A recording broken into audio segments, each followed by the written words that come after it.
Assalamualaikum warahmatullahi wabarakatuh.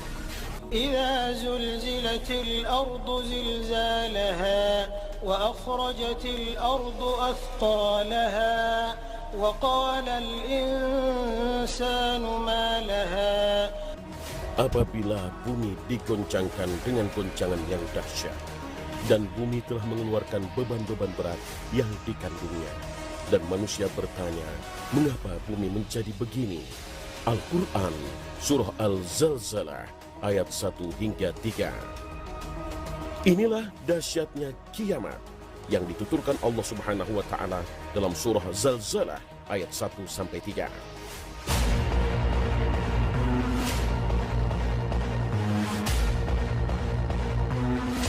Allah Subhanahu wa Ta'ala menandai hari kiamat dengan bergoncangnya bumi, dan goncangannya tidak seperti gempa bumi yang paling tinggi skala Richternya, tapi jauh lebih besar.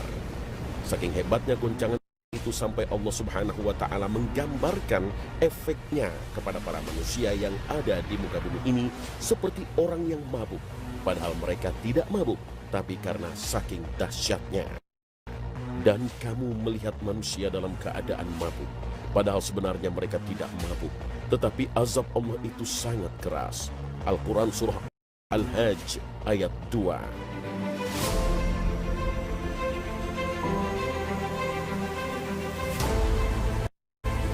Dampak guncangan ini bagi bumi sungguh luar biasa. Allah kemudian menyampaikan bahwa bumi pun menceritakan beritanya. Lalu di ayat keempat Allah berfirman, يومئذ تحدث أخبارها. Pada hari itu bumi menceritakan beritanya. Al-Quran Surah Al-Zalzalah ayat 4. Rasul pernah bertanya pada sahabatnya, apakah kalian tahu apa yang diceritakan oleh bumi? Para sahabat menjawab, Allah dan Rasulnya yang lebih tahu. Rasulullah Shallallahu Alaihi Wasallam bersabda, sesungguhnya yang diberitakan oleh bumi adalah bumi jadi saksi terhadap semua perbuatan manusia, baik laki-laki maupun perempuan yang telah mereka perbuat di muka bumi. Bumi itu akan berkata, manusia telah berbuat begini dan begitu pada hari ini dan hari itu. Inilah yang diberitakan oleh bumi. Hadis riwayat Tirmizi.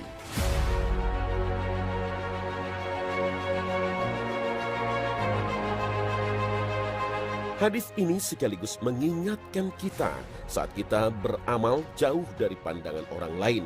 Sebenarnya tetap disaksikan makhluk lain yang tampak mati tak bergerak, karena semua bagian di bumi ini akan menjadi saksi akan kelakuan kita. Allah Subhanahu wa Ta'ala mampu membuat makhluk berbicara. Bahkan tanah atau bumi yang kita pijak bisa berbicara.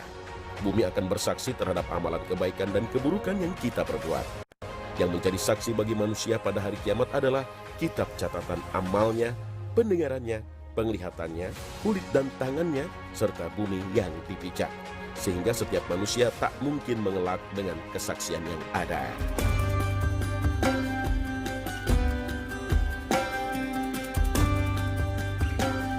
Fakta yang diungkap Allah dan Rasulnya ini sekaligus mengingatkan kita agar memperbanyak zikir dan sholat sunnah dimanapun kita berada. Inilah yang diungkap faedahnya oleh Ibnu Qayyim. Sungguh orang yang senantiasa berzikir ketika berada di jalan, di rumah, di saat mukim, di saat safar, atau di berbagai tempat, itu akan membuatnya mendapatkan banyak saksi di hari kiamat. Karena tempat-tempat itu akan menjadi saksi bagi seseorang di hari kiamat. Dari sini pula kita memahami mengapa Nabi SAW menganjurkan kita untuk berpindah tempat saat melakukan sholat sunnah. Bukan di tempat yang melakukan sholat wajib, tapi berpindah tempat. Nabi SAW bersabda, janganlah menyambung satu sholat dengan sholat yang lain sebelum kita berbicara atau pindah dari tempat sholat. Hadis riwayat Muslim.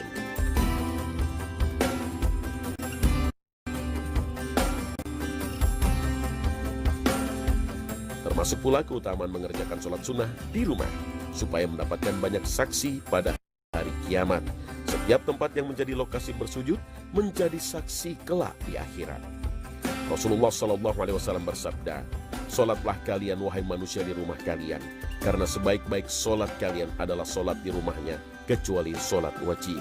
Hadis riwayat Bukhari. Wallahu a'lam.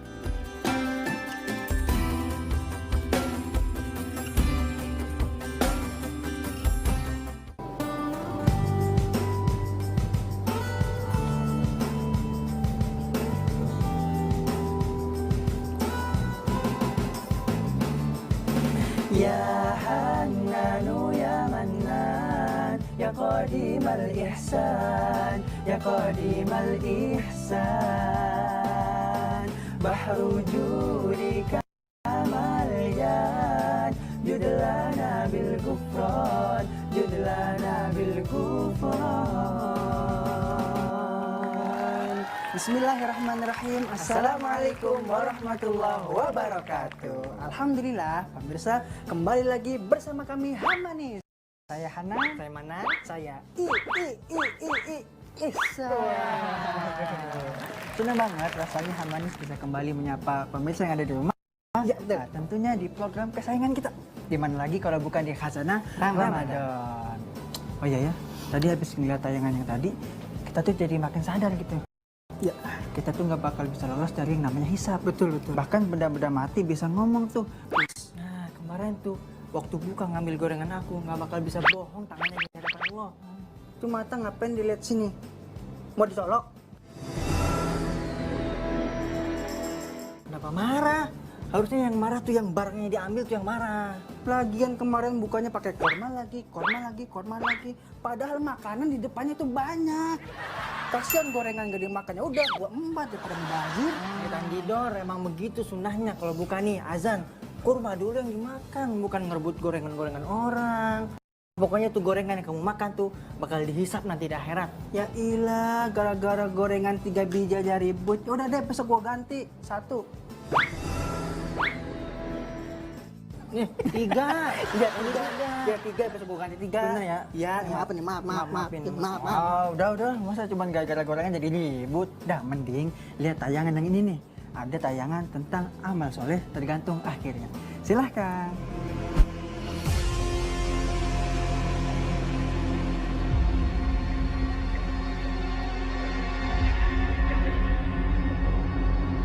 Pemirsa Khazanah, tidak selamanya orang yang baik dan tidak pernah terjerumus dalam kesalahan itu lebih baik. Yang dahulu kufur, yang dahulu bejat, lantas menjadi baik dan beriman dengan iman yang benar, bisa jadi ia lebih baik. Karena amal seseorang itu dinilai akhirnya. Imam Ibnu Taimiyah menegaskan, siapa yang paling bertakwa kepada Allah di akhir masa hidupnya, itulah yang lebih baik. Nabi SAW bersabda, sesungguhnya amalan itu tergantung dari akhirnya. Hadis riwayat Bukhari. Oleh karena itu, hendaknya kita tidak mudah terkagum pada amalan kita saat ini. Karena akhir hayat itulah penentunya. Apakah benar kita bisa istiqomah atau konsisten.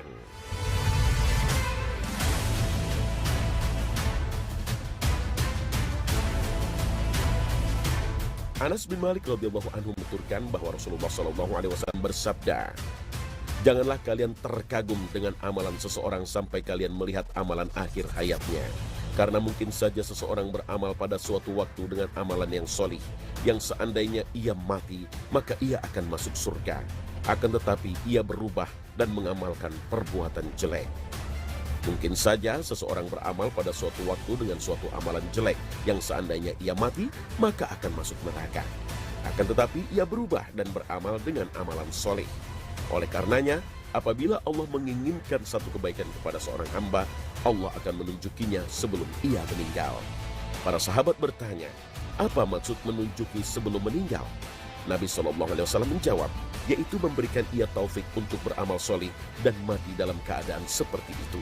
Hadis riwayat Ahmad dan Ibnu Abi Asim. Oleh karenanya, penting sekali amalan yang kontinu dan menjadi akhir hidup dengan penutup terbaik, yaitu husnul khotimah.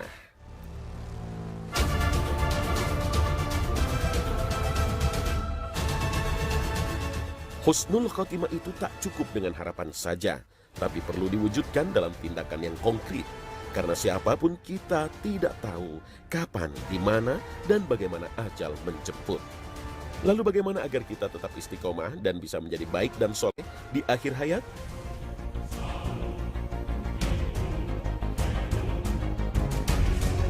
Pertama dan paling utama adalah selalu ingat kepada Allah, selalu menjaga diri dari perbuatan dosa dan maksiat.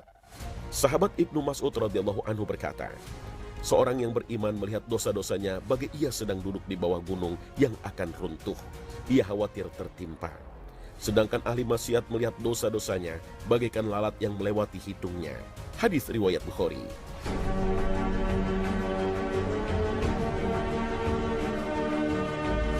Kedua, semua orang pasti banyak dosa.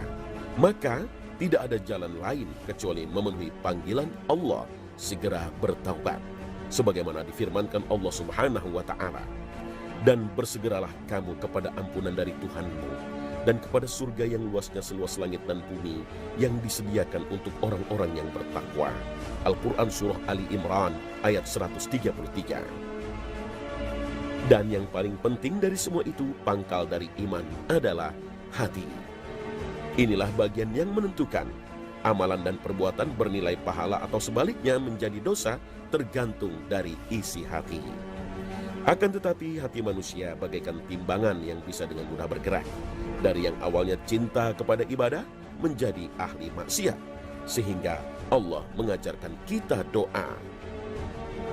Rabbana la tuzigh qulubana ba'da idh hadaitana wa hab lana min ladunka rahmatan innaka antal wahhab. Ya Tuhan kami, janganlah Engkau jadikan hati kami condong kepada kesesatan sesudah Engkau beri petunjuk kepada kami, dan karuniakanlah kepada kami rahmat dari sisi Engkau, karena sesungguhnya Engkaulah Maha Pemberi karunia. Al-Quran Surah Ali Imran ayat 7. Rasul SAW juga mengajarkan doa. Ya muqallibal qulub, thabbit qalbi ala dinik. Wahai zat yang membolak-balikan hati, teguhkan hati kami di atas agamamu. Hadis riwayat Ahmad dan At-Tirmizi. Ya Allah, zat yang memalingkan hati, palingkanlah hati kami kepada ketaatan beribadah kepadamu. Wallahu a'lam.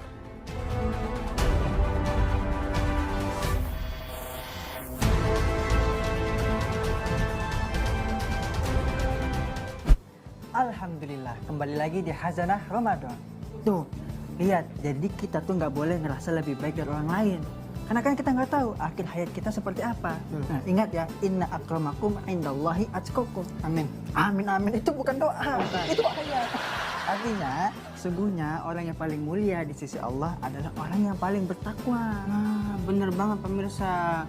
Tuh, Manan, makanya dengerin tuh apa ketahanan. Bentar. Kenapa jadi aku yang kena ini? Kan orang yang biasanya rajin ibadah bisa aja jadi malas ibadah, bisa terbalik. Begitu juga dengan kita nih, bisa aja ntar kebalik, kamu yang gendut, aku yang kurus. Ya Allah. Kan hati-hati kalau ngomong. Lagian ya dia tuh aneh.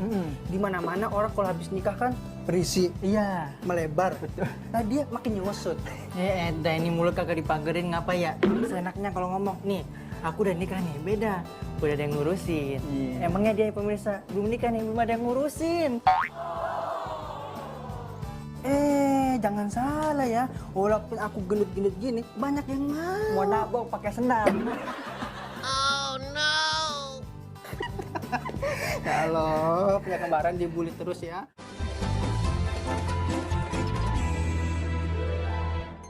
Bapak, Ibu, saudara-saudara sekalian, Bapak mau tahu enggak bagaimana nasib Bapak nanti dikubur?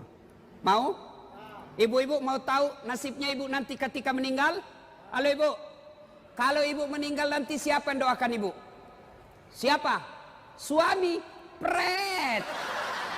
Baru 3 bulan kawin lagi. Ayo Bapak-bapak, ketika Bapak sudah di alam kubur, siapa yang doakan Bapak? Siapa yang doakan? Istri, kawin lagi istri kita Pak. Siapa yang doakan kita? Anak. Kalau Bapak mau tahu nasibnya Bapak dikubur, lihat anaknya sekarang. Kalau sampai 30 malam tarawih selalu ada di masjid, Bapak sudah kaya. Mau enggak punya anak yang baik Pak? Mau? Mau? Pasti mau. Salah satu resepnya, belajar dari kisah, jangan sentuhkan anakmu makanan dan minuman yang haram. Coba lihat anak-anak pejabat yang korup.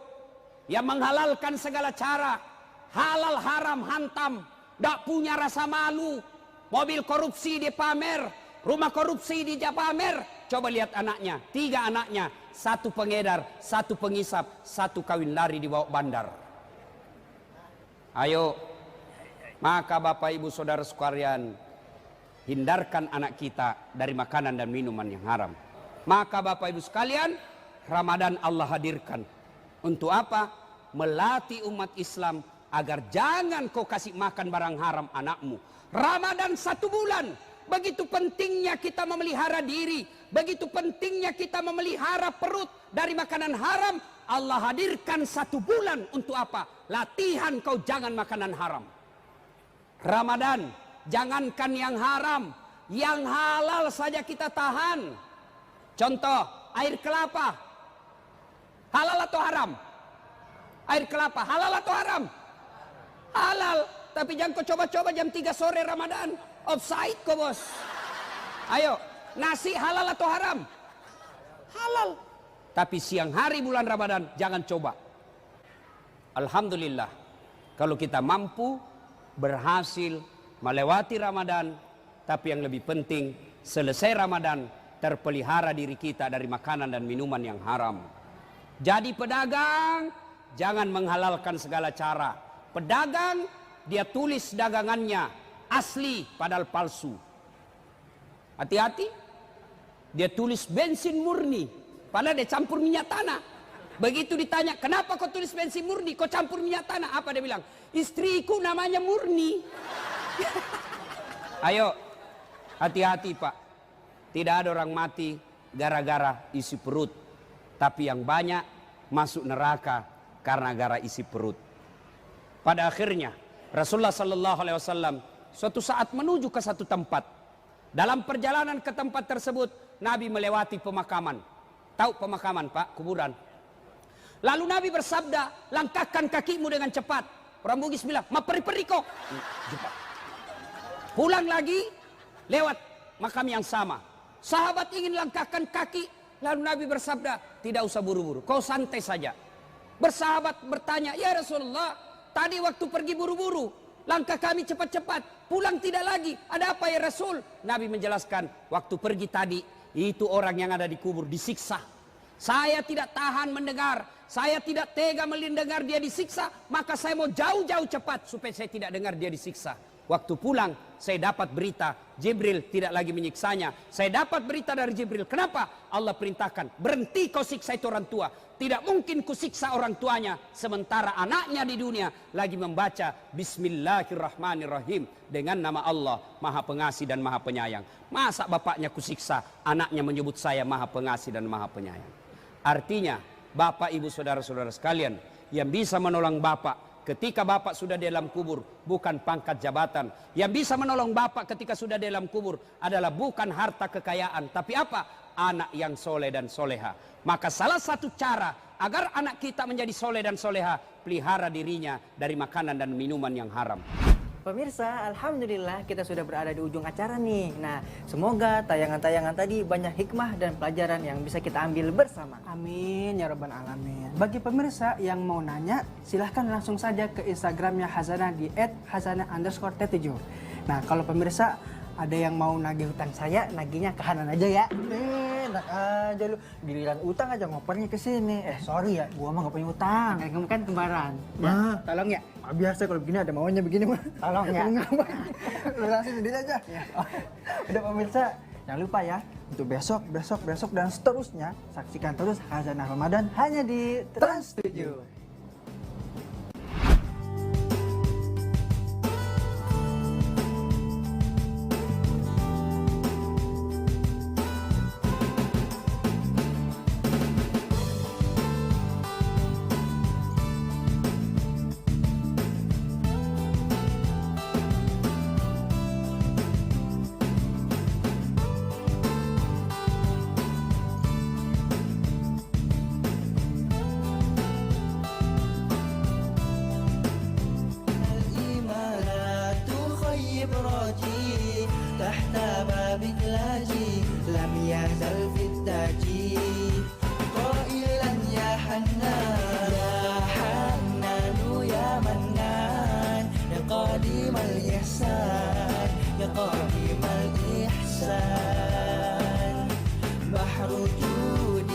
Amalia.